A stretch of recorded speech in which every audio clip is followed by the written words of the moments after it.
Killzone 2 led the vanguard for the PS3's release. Praised by many and derided by more than a few, it was a great game with some stubborn design choices, whose Blu-ray nonetheless breached many a library. It may have fallen a bit short of classic status, but its successor is hoping to make good. With Killzone 3 nearing deployment, is it time to re-enlist?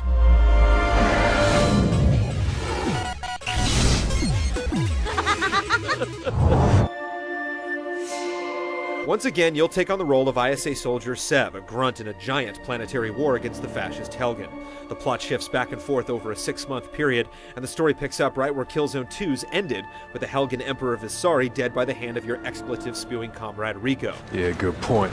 The Helgen are understandably upset, and they make trying to get off-planet rather difficult by throwing the entire might of their forces at the remaining ISA stragglers. It's easy to see where things are going, with many a twist panning out just as you likely suspected. Rico's a little easier on the ears this time around, but the supporting members of the cast struggle to fill out their one-dimensional personalities. Meanwhile, the new evil at the helm of the Helghast, composed of a pack of sycophants and a conniving industrialist, lack the menace or respectability of their martyred patriarch.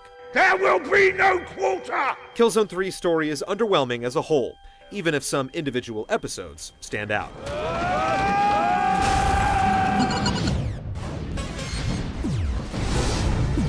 Covering fire!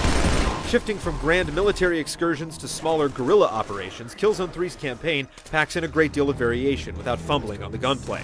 Mowing down menacing red-eyed soldiers is still the primary focus, but the scenarios mix up the playstyles to suit their varied environments.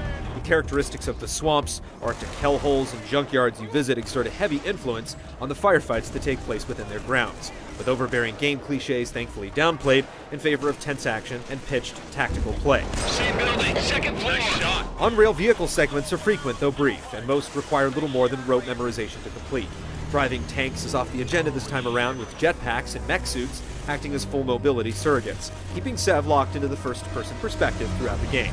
Some levels pair you with Rico, and these further help break up the pace, though you'll feel effectively immortal during them since your profane partner can resurrect you if you fall.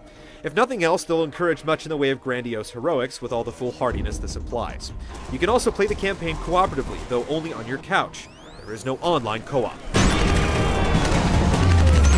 What you will find online is a fantastic team-based multiplayer experience. The core modes from the last game remain intact. There's the straightforward team deathmatch and the multi-objective war zone, which dynamically swaps in established FPS tropes for longer, more complex matches. Assassination! Wait till we have a fix on the target, then take him out. The new operations mode adds a narrative to the war zone, with 3 scenarios putting you and your squaddies right into the cutscenes. With levels to gain and classes to equip and master, you'd expect starting players to feel an overwhelming need to grind before they're able to compete, but that isn't the case at all. Every class is effective from the get-go, and while some of the neater gadgets might be a ways off, it takes no time to start decking out your chosen profession, with those flashy options being more supplemental to good aim anyway. Spies, snipers, and straightforward slaying machines can all rack up kills effectively, and even characters in typical support roles like medics or engineers can easily climb the kill ladder while gaining experience by healing teammates and supplying ammo. You can also try out all the classes in their maxed out state during bot matches, so you don't have to waste upgrade points blindly. The map count is serviceable and distinct, with a few locales exclusive to specific modes, and with many featuring unique elements ripped from the campaign. Both online and off, Killzone 3's accessibility is through the roof, succeeding as a shooter much more than its predecessor did in every meaningful way. By the time you approach the endgame, even its overt wink to Killzone 2's trench-style combat will seem like the perfect diversion.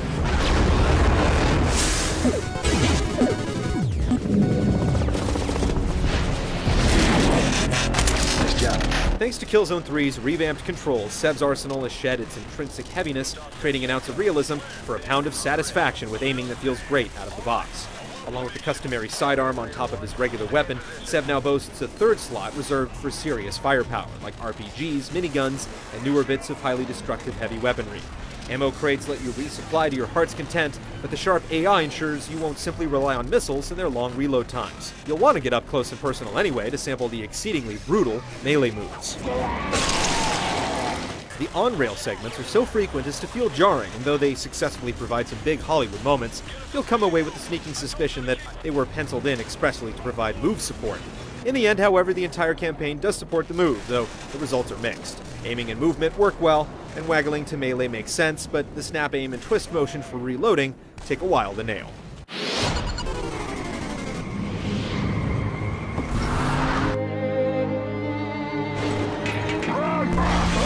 The devastated landscapes of the Helgen Empire remain awe-inducing.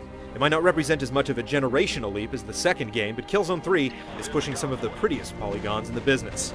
The melee kills look grisly and great, and the varied environments deliver more than the expected urban decay.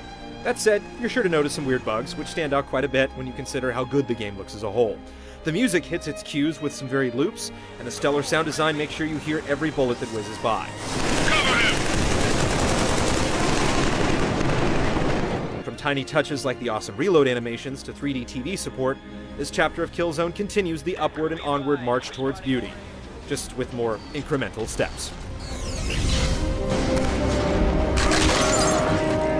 Killzone 3 may look like it hews close to its predecessor, but the thoughtful changes to the gameplay prove that Guerrilla Games has been listening to criticism. The revamped controls result in the best Killzone experience yet, and the thoughtfully conceived multiplayer elements will keep you in the game until you've maxed out and mastered its finer points. Killzone hasn't forgotten its roots, it's just improved its fundamentals in every way that matters.